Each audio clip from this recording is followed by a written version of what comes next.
शाम का समय था। गांव के बाहर साहू के बगीचे में कुछ लोग अपनी गाय भैंस चरा रहे थे तो कुछ काम कर रहे थे। राकेश अपनी लकड़ियां तोड़ने में लगा था।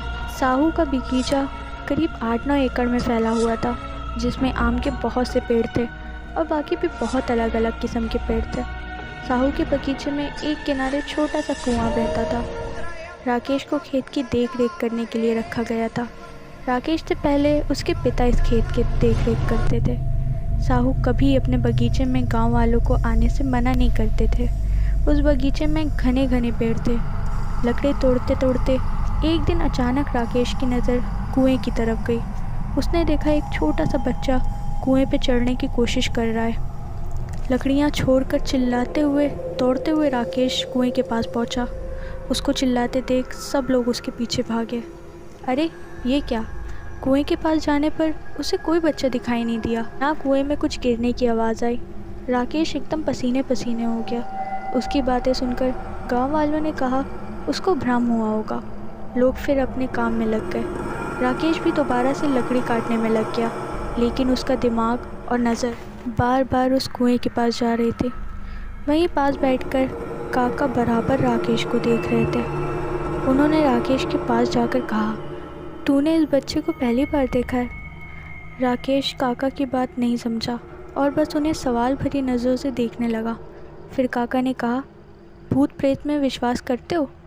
राकेश ने हंसकर कहा, नहीं, अगर भूत प्रेत को मानता तो डरता और रात को यहाँ कैसे रहता। तो काका ने कहा, अच्छा तो सुन, आज से कुछ दिन पहले मैं और मेरे 2 बेटे इस बगीचे में लकड़ी काटने आए थे। रात काफ़ी थी।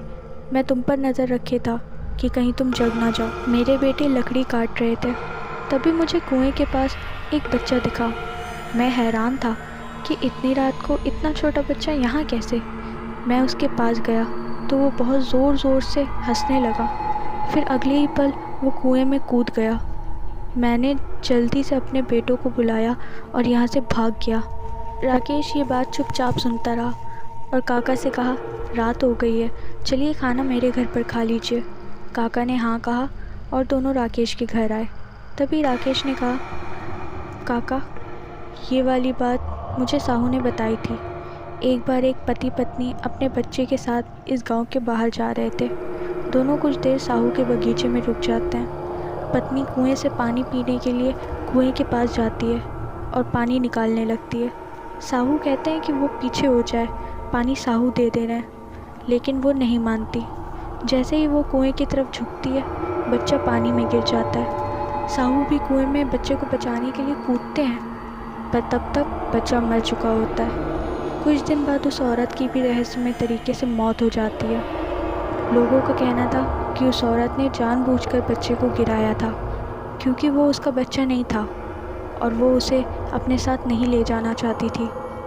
साहू ने मुझे ये बात किसी से ना कहने के लिए कही थी, वरना कोई उस कुएं से पानी इस्तेमाल नहीं करता।